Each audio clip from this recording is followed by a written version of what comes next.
नमस्कार दोस्तों, मैं हूं अनूप त्रिपाठी और आज के इस खास प्रोग्राम फेस टू फेस में एक बार फिर से आप सबका स्वागत है। आज हमारे साथ खास मेहमान हैं उत्तर प्रदेश सरकार में मंत्री कपिल देव अग्रवाल जी। सर, जेके न्यूज चैनल के इस खास प्रोग्राम में आपका स्वागत है। जी नमस्कार। सर, सबसे पहला सवाल लेंगे इस खास इंटरव्यू में। 4.5 साल पूरे हुए हैं अभी भी सरकार को। 4.5 साल की प्रमुख उपलब्धियां कौन सी आप बताना चाहेंगे? बहुत सारी हैं। हमको लगता है कि उत्तर प्रदेश में जब पूर्व की सरकार यानी समाजवादी पार्टी की सरकार थी तो प्रदेश के अंदर एक अस्थिरता का माहौल था। इंडस्ट्रियां भाग रही थी, व्यापारी सुरक्षित नहीं था, लोग पलायन कर रहे थे, बेटियां, कॉलेज में जाने वाली छात्राएं, महिलाएं, एक बहका वातावरण था। अपराध, बलात्कार, लूट, और कॉलेज में जाना तो डर लगता था, यूनिवर्सिटी में जाना तो डर लगता था, प्राइमरी स्कूल में जाने वाली बच्ची भी डरती थी, तांगे में, जुगाड़ में, बस में एक बहका माहौल था। कोई ट्यूशन पढ़ने वाली लड़की अगर ट्यूशन जाती थी तो माँ डर जाती थी कि बेटी वापस क्यों नहीं आई। व्यापारी लगातार डरता था कि अगर 2 लाख रुपए की बिक्री दुकान पे हुई और उसको 500 मीटर घर पे जाना है स्कूटर पे, तो कौन कनपट्टी लगा करके और रिवाल्वर लगा करके उसका थैला छीन ले, ये डर उसके मन में रहता था। घटनाएं कम हो ज़्यादा हो ये विषय नहीं, यानी सुरक्षा का वातावरण प्रदेश के अंदर नहीं था। माननीय मुख्यमंत्री ने सबसे पहले बैठने के साथ एक प्रदेश के अंदर सुरक्षा का माहौल पैदा करने का काम किया। यानी ऐसे बदमाश, अपराधी, गुंडे, मवेली, माफिया, धंधेबाज, गुंडे, प्लॉट पे कब्जा करने वाले, धमकाने वाले, यानी सीना ऊंचा करके चलने वाले लोग कौन थे? गुंडे, माफिया। और नजर झुका के चलने वाले कौन थे? जो शहर के अंदर शहर, इज्जतदार, सरमाएदार, ये सब लोग नजरें नीची करके चलने का काम करते। मुख्यमंत्री योगी आदित्यनाथ जी ने ऐसे सब लोगों को गर्व के साथ जीना सिखाया और गुंडे मवेले को उत्तर प्रदेश से या तो मार के भगाया या जेल में डालने का काम किया। आज कोई भी अपराधी अगर अपराध करने की हिम्मत करता है तो इस बात का उसको डर रहता है कि अगर तू पकड़ा गया तो तू या तो जेल के अंदर सड़ेगा या तेरी मौत निश्चित है, लेकिन वो कहीं ना कहीं इस बात से भयभीत है। उत्तर प्रदेश में सुरक्षा का माहौल, एक बात। नंबर 2, अगर हम बिजली की बात करें तो 4-5 जनपदों को छोड़ करके बिजली 4 घंटे, 6 घंटे, 8 घंटे, 12 घंटे आती थी। 24 घंटे बिजली कोई आई नहीं। हमने कोई बहुत बड़े बिजली घर भी नहीं लगाए, हमने कोई बहुत बड़ा व्यवस्था को ऐसा नहीं कि उठा के कहीं से कुछ चमत्कारी परिवर्तन कर दिया हो। केवल वैचारिक दृष्टिकोण बदलने का काम किया, काम करने का प्रशिक्षण हमने दिया। और माननीय मुख्यमंत्री के नेतृत्व में आज जनपदों के अंदर यानी मुख्यालय पे 18 घंटे, 24 घंटे, तहसील पर 20 घंटे और गांव में 18 घंटे बिजली आ रही है। किसान जब खेत में पानी देने जाता था उसको डर लगता था कि कोई कट्टा लगा करके तुझे लूट लेगा, कत्ल कर देगा, मोटर चोरी कर लेगा। आज उसको दिन में जाने की जरूरत ही नहीं पड़ती, रात को भी सुरक्षित है, लेकिन दिन में ही उसको इतनी बिजली दे रहे हैं कि उसको रात को खेत पे जाने की जरूरत नहीं पड़ती। सड़कों का कितना शानदार इंफ्रास्ट्रक्चर, यानी सड़कें चाहे फिर नेशनल हाईवे हो, चाहे स्टेट हाईवे हो, चाहे एक्सप्रेस हाईवे हो, चाहे तहसील को गांव से जोड़ने वाली सड़क हो, चाहे मुख्यालय को गांव से जोड़ने वाली सड़क, सब सड़कों पर शानदार इंफ्रास्ट्रक्चर ये बनाने का काम किया। इसके अलावा पूरे प्रदेश के अंदर हमारे मुख्यमंत्री, हमारे प्रधानमंत्री जी ने मिलकर के यानी एयर कनेक्टिविटी को, यानी मंडलों को एयर कनेक्टिविटी जोड़ने का काम किया। प्रधानमंत्री ने कभी कहा था कि हवाई चप्पल पहनने वाला व्यक्ति भी हवाई जहाज के अंदर यात्रा करे, यानी जो कहा वो किया। उत्तर प्रदेश का अब कोई मंडल ऐसा नहीं है, एक मेरठ मंडल को छोड़ वहां भी तैयारी चल रही है, सारे मंडलों पर एयर कनेक्टिविटी देने का काम किया। मेरठ में भी थोड़ा इसलिए कि वहां से गाजियाबाद बिल्कुल पास है, वहां से बराबर में जेवर एयरपोर्ट बन रहा है, शामपुर को जोड़ा, बरेली को जोड़ा, गोरखपुर को जोड़ा, लखनऊ तो पहले से जुड़ा हुआ, यानी सब मंडलों को एयर कनेक्टिविटी जोड़ने का काम किया। और मेट्रो रेल को बढ़ाने का काम किया, सारी कनेक्टिविटी बढ़ाने का काम किया, संचार सीमाएं बढ़ी हैं। प्रत्येक क्षेत्र के अंदर एक ऊर्जावान तरीके से, ऊर्जा के साथ, उत्साह के साथ एक माहौल प्रदेश के अंदर यानी परसेप्शन बदला है। इन्वेस्टर्स आए हैं, इन्वेस्टर समिट हुई तो कोई बात नहीं, लेकिन इन्वेस्टर्स आए हैं प्रदेश के अंदर, देश और दुनिया के लोगों ने इन्वेस्ट किया, यानी सुरक्षित माहौल उत्तर प्रदेश के अंदर बना है। और हमको लगता है कि मुख्यमंत्री जी ने इस प्रदेश के, उत्तर प्रदेश के लोगों के लिए भी और उत्तर प्रदेश के बारे में अन्य लोगों के लिए भी, यानी देश भर के लोगों के लिए, दुनिया भर के लोगों के लिए एक सोचने समझने का तरीका बदला है। उत्तर प्रदेश की दशा और दिशा को बदलने का काम किया है। मुझको लगता है कि उत्तर प्रदेश बहुत तेजी से आज गति कर रहा है। सर, बेसिक सुधार हुए हैं निश्चित तौर पर, इसमें कोई दो राय नहीं है। व्यावसायिक शिक्षा और कौशल विकास 2 बड़े विभाग आपके पास हैं और सबसे महत्वपूर्ण है वर्तमान समय में, क्योंकि युवाओं से जुड़े विभाग हैं और रोजगार से जुड़े विभाग हैं। 4.5 सालों में उत्तर प्रदेश में कितने युवाओं को रोजगार मिला है? देखिए, हमारा बेसिक काम है युवाओं को प्रशिक्षित करना। माने प्रधानमंत्री नरेंद्र मोदी जी का संकल्प और सपना था कि जो बच्चे ड्रॉप आउट हो गए, पढ़ नहीं पाए, उनको पढ़ने का माहौल नहीं मिला, घर में वातावरण नहीं था, या माइंडसेट उस लेवल का नहीं था, या संस्थाएं ऐसी नहीं मिली, तो इस प्रकार के सब बच्चे जो हाई स्कूल में 12th में ड्रॉप आउट हो जाते हैं, ऐसे सब बच्चों को ITI के माध्यम से और स्किल डेवलपमेंट के माध्यम से उनको हम स्किल करके उनको रोजगार से जोड़ने का काम करें। मैं बधाई दूंगा माननीय मुख्यमंत्री जी को, माननीय प्रधानमंत्री जी को, कि उन्होंने हमारे विभाग ITI को बहुत तेजी से बढ़ाने का काम किया। हमारे यहाँ 34 नए ITI उनको हमने तैयार किया, उनका कंस्ट्रक्शन चल रहा है, वो बिल्डिंग तैयार हो चुकी है, तैयार होने वाली है। ऐसे मिलाकर लगभग 1,60,000 हमारे यहाँ एडमिशन प्रतिवर्ष होते हैं, और प्राइवेट सेक्टर को मिला के 5.5 लाख। तो 5.5 लाख बच्चों को प्रतिवर्ष हम प्रशिक्षित करके उनको ट्रेन करके विभिन्न सेक्टरों के अंदर और उनको रोजगार से जोड़ने का काम करते हैं। इसके अलावा जो हमारा स्किल डेवलपमेंट है, वो प्रधानमंत्री और 2 कदम आगे का सपना है। उनका मानना है कि जो बच्चे स्किल्ड होंगे विभिन्न सेक्टरों के अंदर, जितना कंस्ट्रक्शन का काम है, जितना इलेक्ट्रॉनिक का काम है, जितना वेविंग का काम है, जितना आपका समाज के अंदर जिस प्रकार की भी काम है, मार्केटिंग का काम है, आपने देखा होगा बड़े बड़े मल्टी नेशनल स्टोर्स होते हैं, उन पे प्रेजेंटेशन है, उनकी मार्केटिंग है, उनकी सेल्स है, ऐसे सब लोगों को, होटल्स हैं, इतने बड़े बड़े होटल हैं, उनमें मेरे काम, जो पैरामेडिकल का टीम है उनको हम तैयार करने का काम करते हैं। यानी समाज के प्रत्येक सेक्टर में जहां ऐसे लोग हैं जहां इनकी लेबर स्किल की जरूरत होती है, उन सबको स्किल करके रोजगार जोड़ने का काम करते हैं। और लगभग 10 लाख बच्चों को एक वर्ष में हमने, चूंकि कोरोना में थोड़ा डिस्टर्ब हुआ, अगर कोरोना कार्यकाल हम निकाल दें, चूंकि तो सभी संस्थाएं बंद थी, तो उनमें मिलाकर 10 लाख बच्चों को प्रशिक्षित करना, उनमें लगभग 2.5-3 लाख बच्चों को उनको रोजगार जोड़ने का। जो हमारी एजेंसियां होती हैं, जो हम TP बोलते हैं, वो TP हमारी उन बच्चों को भुगतान ही तब करते हैं जब उनका वो एम्प्लॉयमेंट से उनको जोड़ने का काम करते हैं। 70% भुगतान पहले, 30% बाद में, ये हम काम करते हैं। इसके अलावा ही प्रत्येक सेक्टर, हम विदेशों से हमारा कोलैबोरेशन चल रहा है, बातचीत हमारी चल रही है, हम MSc में बातचीत चल रहे हैं, यानी दूसरे देशों के अंदर किस प्रकार का स्किल चाहिए, उनको लैंग्वेज सिखा करके उनसे जोड़ने का हम काम कर रहे हैं कि जैसी उनको स्किल की जरूरत है वैसा हम ट्रेनिंग उनको दूं, उनको वैसी लैंग्वेज सिखाएं, और लैंग्वेज सिखा कर उनको विदेश भेजने का भी हम काम करें, ताकि हमारे देश की, और जो प्रधानमंत्री का सपना है आत्मनिर्भर उत्तर प्रदेश, आत्मनिर्भर भारत, तो आत्मनिर्भर भारत की कल्पना तभी साकार हो सकती है, आत्मनिर्भर उत्तर प्रदेश की जो संकल्पना माननीय मुख्यमंत्री की है, वो तभी साकार होती है जब हमारा विभाग उन सब युवाओं को स्किल से जोड़ करके आगे लाने का काम करेगा। सर, व्यावसायिक शिक्षा और कौशल विकास विभाग, स्किल डेवलपमेंट, औद्योगिक परिवेश, हम चाहे दुनिया की बात करें, भारत की बात करें या उत्तर प्रदेश की बात करें, धीरे धीरे लगातार परिवर्तित होता रहता है, बहुत ज़्यादा आधुनिकता की ओर जा रहा है। तो जो हमारे पाठ्यक्रम हैं, चाहे वो व्यावसायिक प्रशिक्षण के हों या फिर जो कौशल विकास में या स्किल डेवलपमेंट के तहत दिए जाते हैं, उनको बदलने की जरूरत लगातार अब हमें लग रहा पड़ेगी। उस दिशा में हम कर रहे हैं ना उनको। हमने बच्चों को, पहले ये सिस्टम नहीं था, हमने उन सब बच्चों को इंडस्ट्री से जोड़ने का काम किया, ये काम हमारा शुरू हो गया।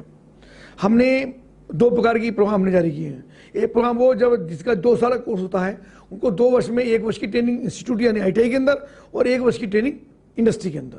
तो उससे क्या होगा कि इंडस्ट्री में जब वो जाएगा तो जो चीज़ इंडस्ट्री चाहती है, अभी तक क्या था, हमने किसी को इलेक्ट्रीशियन का काम सिखाया, तो जो इलेक्ट्रीशियन हम सिखा रहे हैं, इंडस्ट्री में और ज़्यादा मॉडर्न मशीन होती हैं, तो वो बच्चे उस टाइप का काम वहाँ जाकर नहीं कर पाते।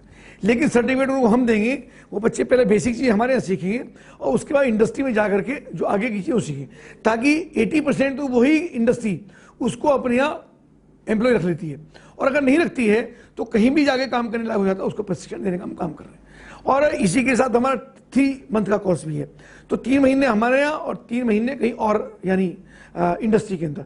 इस प्रकार का हमने काम शुरू कर दिया है। और जो हमारा फ्लेक्सी सिस्टम है, फ्लेक्सी सिस्टम में बड़ी बड़ी कंपनियां, चाहे रेमंड्स है, चाहे मारुति है, चाहे महिंद्रा है, और बहुत सारी कंपनियां होती हैं, वो सब कंपनियां हमारे बच्चों को यानी उनको प्रशिक्षित करने का काम करते हैं, अपने ढंग से करते हैं। यानी पूरा कोर्स ही, मानो रेमंड्स का एग्जाम्पल मैं आपको दूं, तो रेमंड्स अपने हमारे बच्चों को एडमिशन दे करके उनको प्रशिक्षण देने का काम करती है। सिलाई कैसे होनी है, कटिंग कैसे होनी है, प्रेस कैसे होनी है, पैकिंग कैसे होनी है, बटन कैसे का, काज कैसे होगा, बॉर्डर कैसे बनेगा, ये सारी चीज़ सिखा करके फिर रेमंड जैसी कंपनी उनको अपने यहाँ रखती है। और अगर नहीं रखती है तो वो इस लायक हो जाता है कि जो कोई भी नेशनल इंटरनेशनल कंपनी उनको अपने जॉब दे सकती है। सर, आपने बात कही, 2-3 सवाल और यहाँ पर आ रहे हैं, अच्छे सवाल हैं। अगर हम पिछले सरकारों की बात करते हैं तो हमारे पास बहुत ज़्यादा आंकड़े मुझे नहीं मिले देखने को, शायद मैं ढूंढ नहीं पाया हूँगा। अब आंकड़े हैं तमाम, लेकिन आरोप है पिछली सरकारें जो रही हैं, सत्ता पक्ष जो रहा है, उनका सीधा आरोप है कि सरकार छलावा कर रही है, निजीकरण कर रही है, और जो नौकरियां दी जा रही हैं वो संविदा पे दी जा रही हैं या प्राइवेट सेक्टर्स में दी जा रही हैं, सरकारी नौकरियां नहीं मिल रही युवाओं को। इसको माननीय मुख्यमंत्री जी ने पूरी सबसे बड़ी बात में बन रही है, अभी तक 2-3 जनपदों के और 1-2 जातियों के लोगों को नौकरी मिलती थी, और नौकरी लेने के लिए लोग प्रॉपर्टी में, आप जाइए, आप मुझसे मत पूछिए, आप जहाँ बच्चे कोचिंग कर रहे हैं वहाँ जाइए, किसी भी जाति में जाइए, किसी बिरादरी में जाइए, किसी जनपद में जाइए, उनसे पूछिए कि तुम क्या कर रहे हो, कि तैयारी करो कंपनी, तो पूछिए तुम पैसा भी इकट्ठा कर रहे हो कि नहीं। यानी उन बच्चों का आप इंटरव्यू लोगे, आप किसी सेंटर में जाइए, वो बच्चे ना प्लॉट बेच रहे हैं, ना मकान बेच रहे हैं, ना प्रॉपर्टी बेच रहे हैं, ना कर्जा ले रहे हैं। अभी तक बच्चा एक तरफ तैयारी करता था और एक तरफ उसके डर में, दिमाग में ये डर रहता था कि तुम्हारा सिलेक्शन नहीं होगा, बेईमानी हो जाएगी, तुम्हारी चीटिंग हो जाएगी, तुमको पैसा देना पड़ेगा, भ्रष्टाचार में लिप्त होना पड़ेगा, तुमको मकान बेचना पड़ेगा, तुमको प्रॉपर्टी बेचनी पड़ेगी। आप कोई बच्चा आपको उत्तर प्रदेश के अंदर ये कहता नहीं मिलेगा कि मेरे पिताजी मकान गिरवी रख रहे हैं या जमीन बेच रहे हैं। वो अपनी कैपेबिलिटी के आधार पर, अपनी योग्यता के आधार पर, अपनी कंपटीशन के आधार पर आज का सिलेक्शन हो रहा है।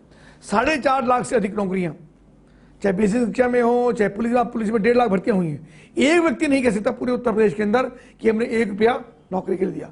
अभी तक पैसे लेकर भर्तियां होती, वो आपको ध्यान है, सभी सेक्टर की नौकरियां निरस्त हुई हैं, जो पैसा देकर भ्रष्टाचार के अंदर रखी। आयोग ने उसको निरस्त किया, हाई कोर्ट ने उसको निरस्त किया, और तब तक एक ही जाति वर्ग के लोगों की नियुक्तियां होती थी। अब सबको समान रूप से मौका मिला है, आरक्षण के आधार पर मौका मिला है और नियोक्ता मिली है।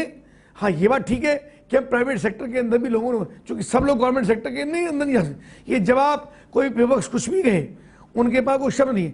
गवर्नमेंट सेक्टर में सब लोग नहीं आ सकते, प्राइवेट सेक्टर के अंदर इन्वेस्टर सबमिट करके जो इन्वेस्टर्स आए हैं, जो इंडस्ट्री का डेवलपमेंट उत्तर प्रदेश के अंदर हुआ है, उसमें बहुत सारे सेक्टर के अंदर प्राइवेट जॉब, अच्छे जॉब, गवर्नमेंट से भी अच्छे जॉब वहाँ उनको मिल रहे हैं, और हमारा विभाग इसके अंदर बहुत महत्वपूर्ण भूमिका निभा रहा है। सर, समय अब कम है, 6 महीने का ही करीब समय बच रहा है। ऐसे में व्यवसायिक शिक्षा कौशल विकास विभाग का टारगेट क्या है? अब टारगेट ये है कि जो हमारे पास अभी टारगेट मिला है, मैंने आपको बताया, हम सब जगह हम बात करें, सब डिपार्टमेंट में जैसे हमारे यहाँ रोड का काम चल रहा है, इतनी बड़ी रोड कंस्ट्रक्शन काम चल रहा है, उन पे हम उनको एक्सपर्ट लेबर उनको हम देने का काम कर रहे हैं। ये नोएडा हमारे पास है, नोएडा में, ग्रेटर नोएडा के अंदर जैसे अभी जेवर एयरपोर्ट बन रहा है, जेवर एयरपोर्ट बन रहा है, तो जेवर एयरपोर्ट एरोनॉटिक्स के अंदर उनके हम लोगों को प्रशिक्षित देकर के उनके अंदर भी लोगों को रोजगार जोड़ने का काम कर रहे हैं। इलेक्ट्रॉनिक हब वहाँ पर बन रहा है, उनको जोड़ने का काम। फिल्म सिटी जो माननीय मुख्यमंत्री ने घोषणा की है, उसके भी इंस्टीट्यूट प्राइवेट सेक्टर के अंदर हम ला रहे हैं, ताकि उन बच्चों को प्रशिक्षण देकर के उनको जोड़ने का काम करें। यानी प्रत्येक क्षेत्र के अंदर सब बच्चों को प्राइवेट सेक्टर से प्रशिक्षण दिलवा करके उनको रोजगार जोड़ना, उनके चेहरे पर मुस्कान ला, बहुत तेजी से हमारा विभाग इसके अंदर काम करें। उम्मीद की जा सकती है आने वाले समय में बहुत ज़्यादा अवसर युवाओं के लिए होंगे हर एक क्षेत्र में, क्योंकि इन्वेस्टर्स आ रहे हैं और निवेश भी हो रहा है। तब लगातार होंगे और होंगे, और मुझको पूरा भरोसा है कि माननीय मुख्यमंत्री कार्यशैली, आज जो सम्मान बेटियों को मिला तो सबको मिला, वो हिंदू मुस्लिम के आधार पर नहीं मिला, खाद्यान्न मिला कोरोना के अंदर सबको मिला, सबके खाते में पैसे गए, बिजली मिल रही है सबको मिल रही है, सड़कें पर चल रहे सब लोग चल रहे हैं, तो सबके प्रति, सबके मन में मुख्यमंत्री जी के, प्रधानमंत्री जी के प्रति एक विश्वास, जातिवाद से ऊपर उठ के, हिंदू मुस्लिम से ऊपर उठ के एक विश्वास कायम हुआ है, और हमको पूरा भरोसा है। मैं निवेदन भी करूंगा आपके चैनल के माध्यम से कि माननीय योगी जी को दोबारा अपना आशीर्वाद दें और वो मुख्यमंत्री बनकर के आए, और बनकर के आएंगे तो और गति के साथ, जैसे प्रधानमंत्री अकेले थे तो एक, मुख्यमंत्री जुड़े तो एक, और एक मिलकर 11 हुआ, तो उत्तर प्रदेश के 11 गुना परिवर्तन, 11 गुना विकास, 11 गुना गति ये प्रदेश के अंदर हुई है, और बहुत तेजी से काम बढ़ेगा। सर, उत्तर प्रदेश में अगर इतना विकास हुआ है तो जो चुनाव प्रभारी बनाए गए हैं, बहुत बड़ी टीम बनाई गई है, बहुत मजबूत टीम बनाई गई है, कई केंद्रीय मंत्री हैं, आए, दौरा किए, मीटिंग की है लखनऊ में। क्या लगता है चुनौतियां ज्यादा बढ़ गई इसलिए ज्यादा भारी टीम बना दी गई है? हमेशा होता रहा है। पहले अमित शाह जी उत्तर प्रदेश के प्रभारी थे और देश के गृह मंत्री हैं, तो ये टीम हमेशा बड़ों का नेतृत्व, बड़ों का अनुभव, ये हम जैसे छोटे कार्यकर्ताओं के लिए जो हमसे बड़े हैं उनका हमको मिलेगा, ऐसे ही उनका अनुभव ज़्यादा होता है, कैसे काम करना, कैसे टीम को लेकर चलना, कैसे सफर को जाना है, कैसे प्रदेश की नीतियाँ, प्रदेश की योजनाएं, प्रदेश का काम कैसे जनता तक पहुँचे। तो जब जैसे एक क्लास के अंदर क्लास टीचर आ जाता है और सब बच्चे जो बाहर घूमते रहते हैं वो इकट्ठे हो क्लास में आते हैं, तो जब हमारे प्रभारी आए तो हम सब लोग भी टीम भावना के साथ और अधिक ऊर्जा के साथ काम करें। ये सब इसलिए है, ये किसी का डर और चुनौती नहीं है, हम अधिक और ऊर्जा के साथ काम करें इसलिए है। सर 2-3 सवाल हमारे पास नोट हैं, जनता से और विपक्ष से जुड़े हुए हैं। लोगों का आरोप है कि 5 साल में उत्तर प्रदेश की सड़कें गड्ढा मुक्त अभी तक नहीं हो पाई हैं। अब आखिर के 6 महीने बचे हैं। एक बार फिर से मुख्यमंत्री ने कहा है कि 2 महीने में गड्ढा मुक्त हो। सड़कें सतत प्रक्रिया है, बनती रहती है, टूटती रहती है। अच्छी बात यह है कि हमने कंपटीशन के आधार पर उनका रेट भी कम किया, यानी जो काम 100 करोड़ का था उसको टेंडर करा के उसको 80 करोड़ करने का काम किया। एक बात। नंबर 2, क्वालिटी इंप्रूव किया। जो सड़कें बनी हैं 4 साल के अंदर, उनकी कोई सूची टूटी हो तो आप मुझको दिखाइए। सड़कें जो उससे पहले बनी थी उनका कार्यकाल पूरा हो तो टूटी, तो दोबारा बना रहे, तो सड़कें टूटती रहेंगी, बनती रही। सबसे बड़ी बात है कि मुख्यमंत्री जी ने उत्तर प्रदेश के अंदर माननीय नितिन गडकरी जी ने प्रधानमंत्री के नेतृत्व में सड़कों का जितना शानदार चल रहा है, जितना बड़ा इंफ्रास्ट्रक्चर सड़कों का प्रदेश के अंदर खड़ा हुआ है, ऐसा कभी नहीं था। आज मैं मुजफ्फरनगर से विधायक हूँ। मुजफ्फरनगर दिल्ली एयरपोर्ट पहुंचने में, कल मैं एयरपोर्ट पर पहुंचा तो 2 घंटा 25 मिनट मुझको लगे, जबकि 4.5 घंटे लगते थे। देहरादून पहुंचने में 4 घंटे लगते थे, आज 1.5 घंटे का रास्ता है। हरिद्वार पहुंचने में 2 घंटे लगते थे, आज मात्र 50 मिनट का रास्ता है। ये इंफ्रास्ट्रक्चर जो खड़ा है, मैं पूरे प्रदेश में बहुत सारी चर्चाएं मैं आपसे कर सकता हूँ। नेशनल एक्सप्रेस हाईवे ये सब लगातार बन रहे हैं, लगातार काम चल रहा है।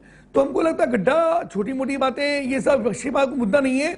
और विपक्ष केवल जातिगत आधार पर राजनीति करना चाहता है। जातियां गठबंधन ध्वस्त हुए, केवल और केवल मोदी योगी जी को जोड़ी को लोग पसंद करें।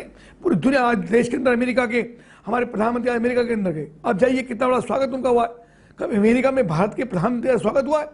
लगातार पूरी दुनिया के अंदर एक वर्चस्व कायम करने का काम हमारे प्रधानमंत्री ने किया। सर क्या आपको लगता है उत्तर प्रदेश में किसान चुनौती हैं? अब आपकी पार्टी बीजेपी भी सत्ता में है, लेकिन किसान सम्मेलन कर रही है, क्यों नहीं करेगी? किसान हमारे नहीं गया, किसान का वोट हमको नहीं चाहिए गया, किसान के लिए हमने काम नहीं किया गया। हम किसान सम्मेलन भी करेंगे, व्यापारी सम्मेलन भी करेंगे, मजदूर सम्मेलन भी करेंगे, हम सबके बीच में जाकर सबका सम्मेलन करेंगे। किसान को चुनौती नहीं है, किसान के लिए सरकार ने बहुत काम किया है। हमारे प्रधानमंत्री का आइकॉन देखिए, विजन देखिए उनका, कि उन्होंने किसान की आय दोगुनी करने के लिए कितने प्रकार के अलग अलग प्रयास किए। हमने गन्ने की, धान की, खाद्यान्न की, रबी की, सब फसलों को हमने कम लागत पर, कम खर्चे पर उनको लागत को, यानी लागत कम की। एक बात, उनकी उत्पादन क्षमता बढ़ाई, यानी उनकी कैपेसिटी बनी, जो उत्पादन होता उसको दूना करने का काम किया। और हमने एमएसपी के आधार पर उनके रेट भी निर्धारित करने का काम किया। जो कोड़ियों के दाम किसान की उपज बिकती थी, आज को निर्धारित करके किसान के चेहरे पर मुस्कान आने का काम, उनकी आय को लगभग दुगुना करने का काम किया। किसी सेक्टर में हुआ कम, किसी सेक्टर में उससे भी ज्यादा हुआ, यानी 10-10 गुनी भी आय बढ़ी है, उसकी चर्चा लोग नहीं करते। फूलों के माध्यम से, फसल के माध्यम से, सब्जी के माध्यम से और फल के माध्यम से आमदनी 4 गुना 6 गुना भी हुई है, उसकी चर्चा नहीं करते। एक फसल अगर किसी कारण से उसकी आमदनी कम है तो उसकी लोग चर्चा करते हैं, पर हमने 80-90% तक इन सब चीज़ों को ठीक करने का काम किया। सर आपका गृह जनपद मुजफ्फरनगर कभी दंगों के शहर के रूप में जाना जाता था, पिक्चरें भी बनी, अब कितना बदलाव हुआ 4.5 साल? आइए मुजफ्फरनगर, इंटरव्यू करिए, गांव-गांव जाइए, गरीबों में जाइए, किसान के पास जाइए, व्यापारी के पास जाइए, सबके चेहरे पर मुस्कान है, सब प्रसन्नतापूर्वक मौज मस्ती कर रहे हैं और लगातार हर चीज़ में प्रोग्रेस हो रही है। इंडस्ट्री हमारे यहाँ बहुत डेवलप हुई है। समाजवादी पार्टी सरकार में हमारे मुजफ्फर में 100 इंडस्ट्री लोहे की थी, 80% बंद हो गई, आज 7% चल रही है। शुगर मिलें बंद हुई, शुगर मिलें चल रही हैं, नए डेवलपमेंट हो रहे हैं, नई इंडस्ट्रियाँ लग रही हैं।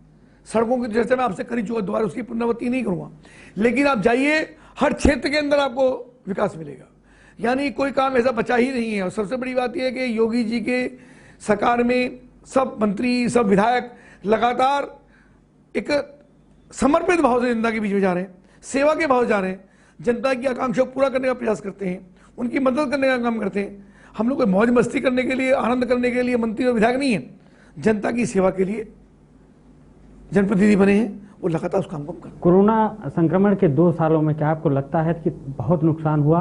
अगर ये कोरोना संक्रमण के 2 साल न होते तो प्रदेश और आगे जाता। निश्चित, आप खुद ही कह रहे हैं, 2 साल ने बहुत नुकसान किया, प्रदेश देश पीछे गया है, लोगों के काम बंद हुए, व्यवसाय बंद हुए, व्यापार बंद हुए, लोगों के रोजगार छूटे, पर धीरे धीरे चीजें पटरी पा रही हैं। अच्छी बात यह है कि प्रधानमंत्री जी, योगी जी का और मोदी जी का नेतृत्व अगर देश और प्रदेश को नहीं मिला होता तो शायद हम और अधिक संकट में खड़े होते।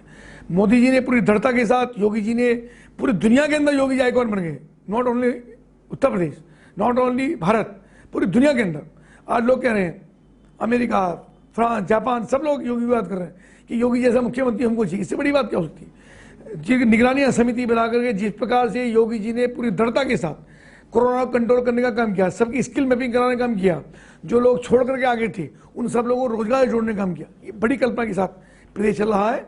जो अन्य समाजवादी पार्टी के और बसपा के नेता हैं वो तो वहां तक सोच भी नहीं सकते। अखिलेश यादव का सीधा आरोप है कि उत्तर प्रदेश में विकास के नाम पर छलावा है और हम 2022 में सरकार बनाएंगे। उनको आप बताइए कि आपकी सरकार नहीं बन रही है, कोई छलावा नहीं हुआ है, आपने जनता के साथ धोखा किया है, जनता आपके चेहरों को पहचान चुकी है, आपने प्रदेश के अंदर सांप्रदायिक दंगे कराने का काम किया है, आपने प्रदेश को लूटने का काम किया है, आपने प्रदेश के 4 जनपदों को बिजली देने का काम किया, बाकी आपने 71 जनपद आपने अंधेरे में रखे हैं, आपने एक जातीय वर्ग के लोगों को नौकरी देने का काम किया, बाकी सब लोग रिश्वत लेकर घूमते रहे, उनके पैसे लौट के उनके पैसे ही वापस नहीं हुए। ये चेहरा जनता के सामने अखिलेश सरकार जी का है, जनता उसको भूली नहीं है, जनता सब दूध का दूध पानी का पानी करेगी और योगी जी को दोबारा मुख्यमंत्री बनाएगी, ऐसा हमारा विश्वास। विपक्ष में मायावती हैं और प्रियंका गांधी वाड्रा, 2 बड़े चेहरे ऐसे हैं जो महिला चेहरे हैं, बीजेपी कैसे जवाब देगी? कोई जवाब की आवश्यकता नहीं है, हमको किसी जवाब क्या देना है, जनता जवाब देगी। हम तो काम कर रहे हैं, काम के आधार पर वोट मांग रहे हैं, हम जनता के बीच में, हमारा बूथ दस्तक की कमेटी हमारी बनी है, बूथ लेवल तक हमारा काम हो रहा है, जनता के बीच में हम जा रहे हैं।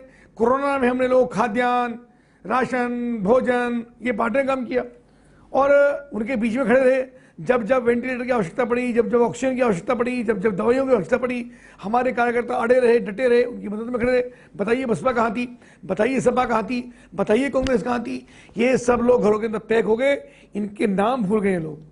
सच्ची बात ये, आज केवल 3 साल के बच्चे आप पूछिए नेता कौन, प्रधानमंत्री, मुख्यमंत्री नहीं, किसका नाम लेना? उससे पूछे 5 नेताओं के नाम गिनवाओ, सबसे पहले योगी आदित्यनाथ का नाम लेगा, एक और गिनवाया, तीसरा भूल जाएगा, नाम ही नहीं लूंगा। बस पश्चिमी उत्तर प्रदेश विकास में क्या पिछड़ा हुआ है अभी भी, आपको लगता है, बजाय पूर्वी उत्तर प्रदेश के? बहुत अच्छा है, किस मामले में पिछड़ा को लगता है? आप बताइए किस मामले में पिछड़ा? इतनी बढ़िया हमारे यहाँ खेती होती है, इतनी बढ़िया इंडस्ट्रियल सेक्टर हमारे यहाँ है और सब बढ़िया खाते पीते, हेल्दी हत्ते कट्टे सब लोग हैं, बढ़िया शानदार हुआ पश्चिम उत्तर प्रदेश, बहुत शानदार। हमारे यहाँ भगवान कृष्ण का मंदिर हमारे यहाँ है, ठाकुर जी हमारे यहाँ है, हमारे यहाँ शुक्तीर्थ है, हमारे यहाँ गढ़मुक्तेश्वर है, हमारे यहाँ गंगा है, हमारे यहाँ यमुना है, इतनी शानदार खेती हमारे यहाँ होती है, सिंचाई की सुविधा हमारे पास है, हमारे यहाँ बद्रीनाथ है, केदारनाथ है, जो हमारे बिल्कुल लगा हुआ उत्तराखंड है, तो उससे लगा है। तो ये आपको किसने कहा कि पश्चिम उत्तर प्रदेश पिछड़ा है? राकेश टिकैत मुश्किलें पैदा करेंगे क्या 2022 में? कोई मुश्किल नहीं, कोई मुश्किल नहीं है, सब लोग भारतीय जनता पार्टी वोट देंगे। आप क्या मैसेज देना चाहेंगे उत्तर प्रदेश की जनता को? 6 महीने का ही समय है और तमाम चुनौतियां हैं सामने। देखिए मैसेज ये है कि केवल चुनाव को सामान्य चुनाव नहीं है, ये चुनाव को योगी जी को कुर्सी पर बैठाने का चुनाव भी नहीं है, ये चुनाव को कपिल देव के दोबारा विधायक बनने का चुनाव भी नहीं है। ये चुनाव जनता को तय करना पड़ेगा। जिस प्रकार के से महाभारत के अंदर स्वजन ही सामने लड़ रहे थे, जो चीरहरण करने वाले लोग थे, जो द्रौपदी का अपमान करने वाले लोग थे, वो स्वजन थे, परिवार के लोग थे, वे सामने खड़े थे। धर्म और अधर्म की लड़ाई थी। आज लड़ाई इस बात की है कि जो भारत तेरे टुकड़े होंगे इंशाअल्लाह, इंशाअल्लाह, उनको संरक्षण देने का काम करते हैं। जो लोग तालिबान जिंदाबाद के नारे लगाने का काम करते हैं, जो लोग ये नारे लगाते हैं कि हमारी सरकार वापस आएगी तो धारा 370 हम दोबारा लगाएंगे, जो लोग ये नारे लगाते हैं कि हमारी सरकार आएगी तो राम जन्मभूमि को तुड़वा करके, मंदिर को तुड़वा करके हम दोबारा मस्जिद बनवाएं, ये उन लोगों की लड़ाई है। तो ये समाज लड़ाई को समाज लड़ाई नहीं, ये भारत के अस्मिता की, भारत के गौरव की, भारत के मान सम्मान की, भारत की प्रतिष्ठा की। और दुनिया के सामने जिस प्रकार से हमारे प्रधानमंत्री ने दुनिया के सामने भारत को गौरवान्वित करने का काम किया, धारा 370 हटा करके, जिस प्रकार से कश्मीर को सिरमौर बनाने का काम किया, जिस प्रकार से 3 तलाक पे प्रतिबंध लगा करके मुस्लिम बहन बेटियों को उनको सम्मान दिलवाने का काम किया, उनको गौरव दिलवाने का काम किया, उनको घर में रहने लायक बनाया, ये इस प्रकार की लड़ाई है। निश्चित रूप से आप देखेंगे मुस्लिम बहनें भी, मुस्लिम माताएं भी भारतीय जनता पार्टी को वोट देंगी। आप चुनाव आने दीजिए, आपके सामने सारी स्थिति है। बहुत बहुत शुक्रिया सर, फिलहाल आज के इस खास प्रोग्राम में इतना ही। समय देने के लिए आपका बहुत बहुत धन्यवाद। आप थे उत्तर प्रदेश सरकार में मंत्री कपिल देव अग्रवाल, मुजफ्फरनगर से ताल्लुक़ रखते हैं, गृह जनपद है और मुजफ्फरनगर सदर से विधायक भी हैं। उत्तर प्रदेश सरकार में व्यावसायिक शिक्षा और कौशल विकास राज्य मंत्री हैं। तमाम मुद्दों पर उन्होंने बात की और तमाम हमारे सवालों के जवाब दिए, चाहे वो सियासी सवाल रहे हों या फिर विभागीय जो कामकाज हुआ है 4.5 साल में उस पर रहे। उन्होंने बड़ी मुखरता से जवाब दिए हैं। फिलहाल आज के इस खास पेशकश में इतना ही। फिर हम किसी नई शख्सियत के साथ आपसे रूबरू होंगे। तब तक के लिए मुझे और मेरी टीम को दीजिए इजाजत। नमस्कार।